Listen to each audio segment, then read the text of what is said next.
El secretario de Economía, Marcelo Ebrard, aseguró que no hay señales de que Washington busque abandonar el tratado.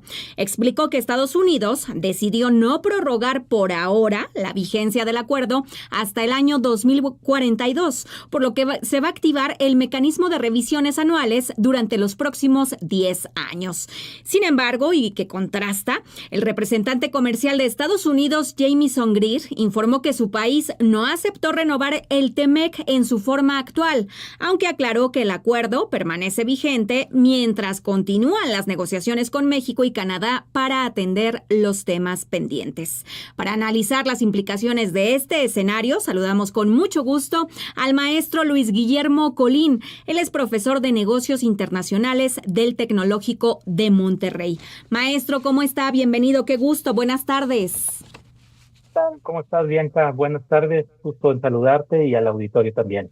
Gracias, maestro. Cuéntenos, por favor, bueno, pues por un lado, Marcelo Ebrard está afirmando que no hay señales de que Estados Unidos quiera abandonar el TEMEC, pero por otro, el representante comercial estadounidense, Jamieson Greer, señala que su país no aceptó renovar el tratado en su forma actual.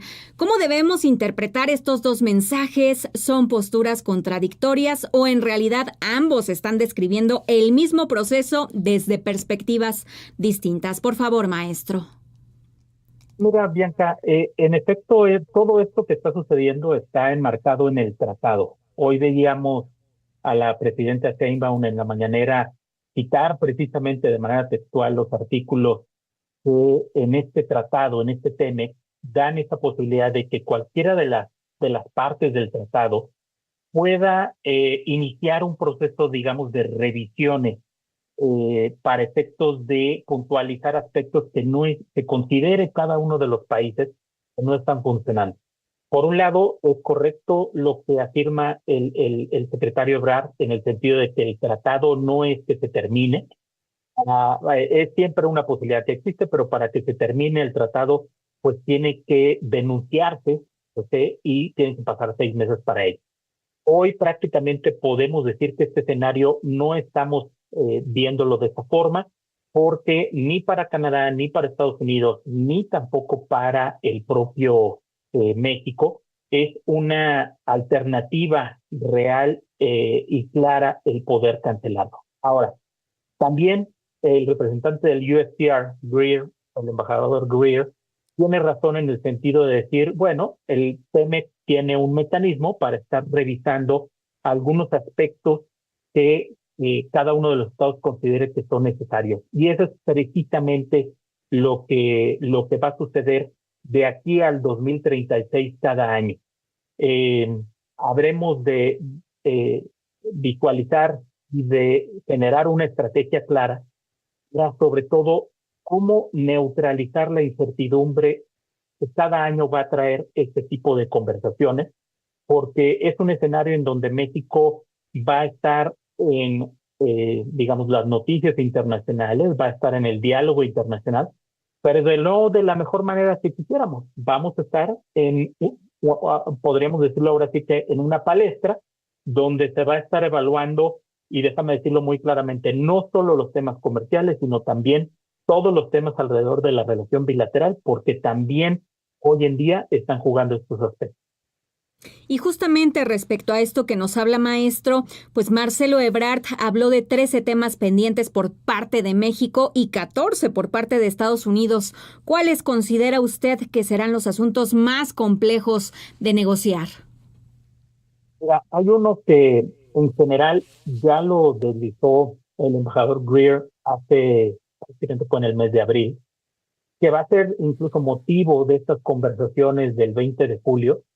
Además, no es nuevo, ya había surgido por ahí en el 2018 con el entonces representante del USTR, en el sentido de la regla de origen del sector automotriz. Para nuestra audiencia y que sea muy fácil de entender, hoy en día tú puedes producir automóviles en Estados Unidos, Canadá y México, y si al menos el 75% de las piezas y de la manufactura de ese automóvil se realiza en Estados Unidos, Canadá o México, entra sin ningún tipo de arancel a cualquiera de los 3 países. ¿dónde viene el matiz y dónde va a venir la conversión del 20 de julio? Y que es un tema complicado. Estados Unidos va a poner sobre la mesa, porque ya lo mencionaron, que al menos de ese 75% van a querer que el 50% de ese 75% se haga exclusivamente en Estados Unidos. Esto prácticamente en automático lo que hace es que la regla de origen pasa de un 75 a un 82%. Lo demás con un componente en donde varios procesos de manufactura, por ejemplo los arneses de un automóvil que se realizan en una planta en Silao, Guanajuato, van a tener que migrar esos procesos hacia Estados Unidos para poder cumplir con esta nueva perspectiva. Ese es el tipo de cosas que van a estar no solamente ahora el 20 de julio, sino en los siguientes años de las revisiones, causando dolores de cabeza a la delegación negociadora de México y en general a las empresas que hoy en día están asentadas en nuestro país y que además tienen un comercio bilateral muy importante con Estados Unidos. En este sentido, bueno, pues les quiero comentar que el Grupo Consultor de Mercados Agrícolas, a través de un comunicado que emitió hoy miércoles, pues refiere que la producción de alimentos requiere inversiones de largo plazo en infraestructura, tecnología, genética, sanidad, logística y desarrollo de mercados, y que mantener un esquema de revisiones anuales sin una definición clara sobre la renovación del tratado incrementa el riesgo para toda la región. Exactamente, maestro, ¿qué sectores de la economía mexicana podrían verse más presionados durante este proceso de revisión? Estamos hablando del sector automotriz, estamos hablando también del sector acero, estamos hablando también de todo lo que es la manufactura de productos eléctricos y electrónicos, y estamos hablando también, en efecto, de toda la agroindustria, todo lo que se conoce como la horticultura, tomate, cebolla, apio, todo lo que exportamos a Estados Unidos y que somos muy competitivos. Estas revisiones anuales lo que van a provocar es que la incertidumbre de empresas y de flujos internacionales de inversión que lleguen a México van a estar esperando los resultados de esas negociaciones anuales. Por lo tanto, la toma de decisiones de poder alojar cierto número importante de inversiones en México se va a ver azotada, se va a ver con mucha incertidumbre, porque a final de cuentas los planes de las empresas no se realizan de un año para otro, se realizan en quinquenios prácticamente. Entonces, ahí es donde vamos a ver esa afectación en esos sectores.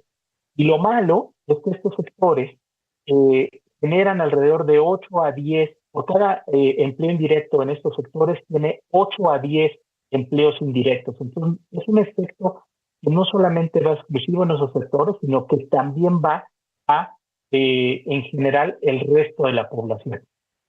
Finalmente, maestro, si en algún momento Estados Unidos decidiera salir del TEMEC, ¿cuál sería el procedimiento y qué impacto tendría para nuestro país?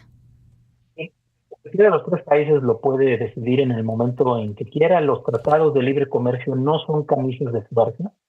Lo que se debe de hacer es que el Estado, el país que quiera salirse de un tratado, lo debe de informar a los demás de manera oficial, y deben pasar un periodo de 6 meses para que esa salida del tratado pues prácticamente entre en vigor. Esos 6 meses sirven para hacer algunos ajustes, para preparar algunos escenarios de la salida. Estados Unidos decide salir del tratado en cierto momento, el impacto para la economía va a ser fundamental, va a ser muy importante. Habrá que analizar también si en ese momento Canadá decide también salir del tratado. Si no, entonces un TEMEC se convertirá en un tratado bilateral entre Canadá y México. Pero a todas luces, nuestro comercio es principalmente con Estados Unidos.